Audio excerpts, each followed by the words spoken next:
morning, delighted to announce that Darryl's agreed to stay at the club until the end of 2014 season. I think it's a massive boost for everybody. Obviously, great work over the previous 2 years, and obviously something to build on. So it was, from our point of view, it's a real plus, and we're delighted he's agreed to do that. So Darryl staying until 2014 at the very least, we hope. Darryl, welcome again to Featherstone Rovers for a second tranche of your time with us. Was there a sense of you wanting to finish something that you'd started when you were deciding to stay at Rovers? Yeah, definitely. I think we've made a lot of progress in the last 2 years since I came to the club, and I don't think I've really finished a coaching job in the past, and it's something that I really wanted to do. I see it as a massive club potentially. It's a great club to be at, and everything about it at the moment is positive. So yeah, I want to finish the job, and obviously that's the main reason why I've decided to accept the offer of an extended 3-year contract. Great. Does anybody want to ask Darryl any questions, any comments? When you say complete a job, Darryl, exactly what do you mean by that? What's the bar going to be? Well, it's obvious that that I've got ambition, and I want to coach at Super League level. I've made that evident before, and I think that we're capable of playing in Super League. So you look at that as the bar. I think that at 2014 we want to be in a position at every level of the club that we're capable of playing in Super League. Don't see any reason why that can't happen. There's obviously work needs to be done, and I think at every level at the club there's the will, the ambition and the desire to make that happen.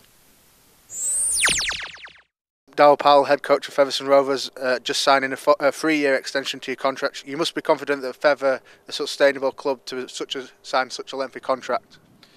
Yeah, I mean, obviously I'm delighted to be staying at Featherstone. I think the first 2 years we've made massive progress, and although the club said it's not looking towards Super League in the for next year, we certainly are in 2014, 2015, and I think it's a great club. Come here every day, enjoy what I do.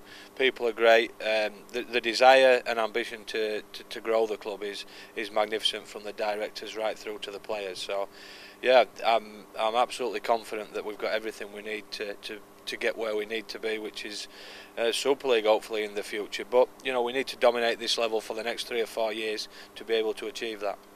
Yeah, and your extension will take you up to that next round of Super League licenses. What do you think the main objectives for the club are to address in that time?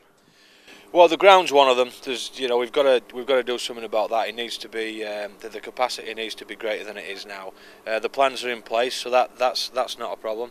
The fan base has got to grow. That has to happen, because 2,500 is the minimum required. So we've all got to work hard towards that. Obviously, what we do on the field is a starting point, and that needs to be outstanding, which we're hopeful it's going to be. We've got to be in finals, and we got a taste of it last year. We're a little bit disappointed, we're massively disappointed that we didn't win it, and we need to do something with the Northern Rail as well. So we need to be in finals, need to win them, and I'm confident we can be really difficult to beat at this level for the period that I'm here. And if that's the case, then and we get all those things sorted out, the ground, the crowds, and our youth development structures are fantastic, then I think that's what we'll get right over the next 3 or 4 years. Yeah, and you said about the player pathways, that's really coming to fruition now. Do you think the attractiveness of the club is attracting quality players into this pathway now? Yeah, I think so. Whenever we show players around, whether it be young players coming into scholarship or under 18 players or reserves or first grade players, they're all amazed at the facilities that we've got and the type of positivity that's around the place. And that's, like I say, that's right from the top to the bottom. So yeah, great place to be, whether you're a scholarship coach, scholarship player, right through to first team coach, first team player. It's a positive place, and it's a great working environment, and that's what I've worked hard to try and get, really, is that the environment that players come into, or coaches come into, is one that enables them to develop and grow and get better, and that in turn, then that the players are going to get exactly what they need. Yeah, and there was a success story at the end of the last season where Zach signing for his his club Leeds Rhinos. That must bring some kudos to the club as well. Well, it gives young players coming to the club a little bit of knowledge and understanding that if you start here at a club like Featherstone, that you can progress to play at Super League. Obviously, you've got to be very, very good, and Zach's still got a lot of hard work to do, and he'll play with us next year, of course. But I hope he's going to be an excellent Super League player in the future. I'm confident he's got what he needs. I think we've helped him to get what he needs, and so I think, yeah, you know, players coming to the club at whatever level. Are confident that they can get through and play Super League. I mean, just for example, there's been a couple of kids on scholarship who, when I look at the forms, they've got Leeds, Bradford, Huddersfield after them, and then below it says chosen club, and it's got Featherstone written at the side of it, and that gives me a massive amount of pride to know that young players see us as part of their development. Yeah, and you've managed to sign up most of last year's successful squad with a new few additions, of course. What are your targets for this side that you've put together? Well, you know, I think we need to be in both finals. We don't need to be, but we want to be in both finals, and I think potentially we can be in both finals. It'd be a tough challenge. We know there's clubs that are looking for the same thing, and we're not going to surprise anybody this year because we were strong last year and difficult to beat. But you know, I think we have to be looking to being in finals and to winning finals, and that's where I think we need to be looking, and I'm confident the players see that as well. And pre-season started, training started on Tuesday. Is everybody looking good over the rest? Yeah, we haven't had much rest, to be honest. I give them a couple of weeks off, and then they've had their own programmes physically, because I want us to grow and get better physically, and that'll give us a good opportunity to physically dominate the opposition teams.